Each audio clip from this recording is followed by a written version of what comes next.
On 29 March 2019, Tamil movie Super Deluxe released worldwide. 1 year has passed since then, and there are hundreds of videos interpreting the theories, themes, and motives of the movie.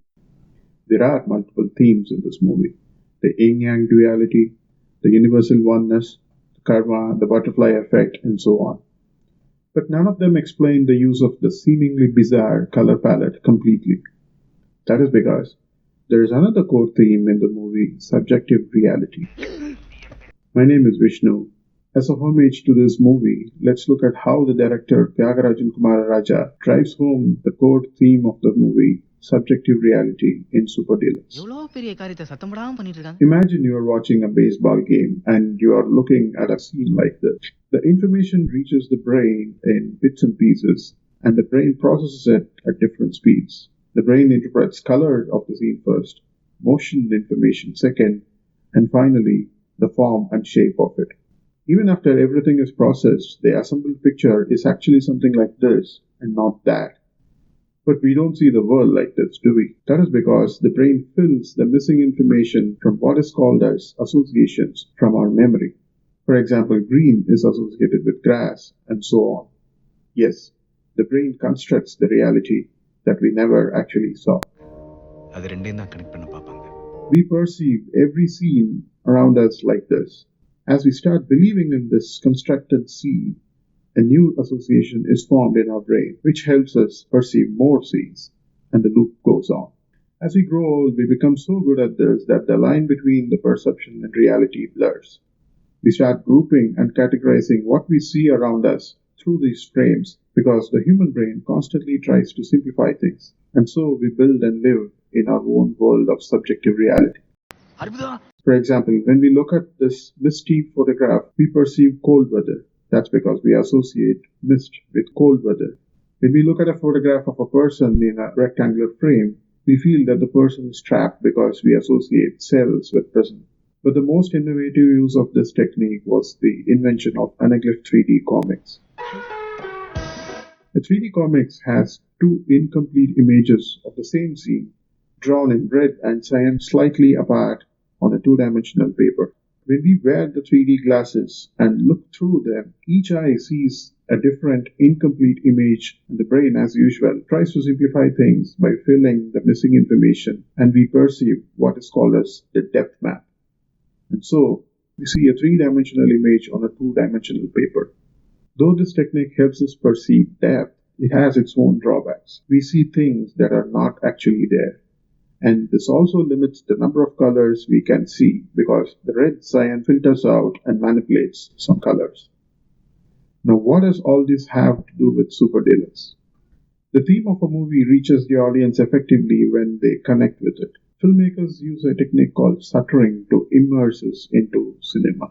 I have this condition. The scenes of Memento were edited crisscross to make us forget what just happened, exactly like the protagonist.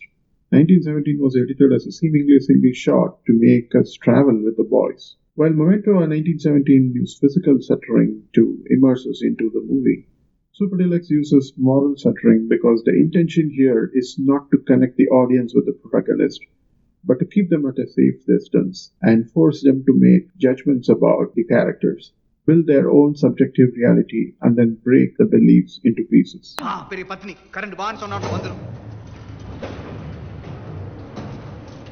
Thyagarajan Kumararaja uses three tools to effectively achieve this: colors, shapes, and sound.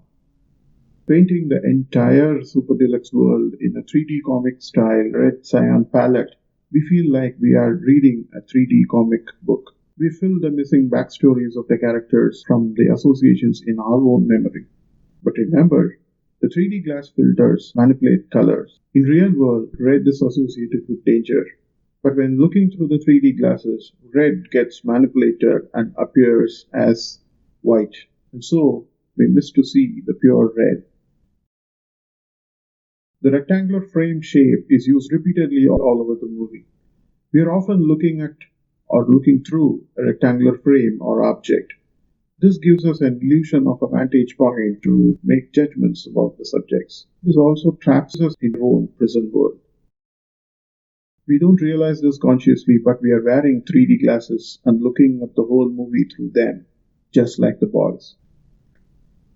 Sound is by far the most direct way in which the movie conveys its core theme of perceived third dimension. We hear a cat, but we never see the cat. We hear an aircraft, and we don't see it.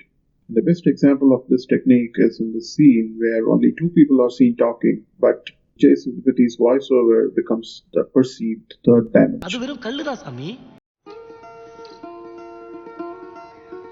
Thus, the colors in this movie do not depict the characters, but are reflections of our own judgmental sight. The dominant color of the movie, orangish yellow, a mixture of red and green that is good and bad, is how life is. But we have our own blue shaded opinion about everything.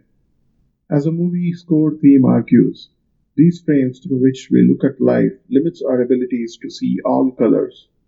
Our own subjective reality is clouding our judgment, and what suffers are the reddish-brown relationships that connects us all and makes us one. When we don't like what we see through these frames, we can't move forward. We go back and make wrong judgments.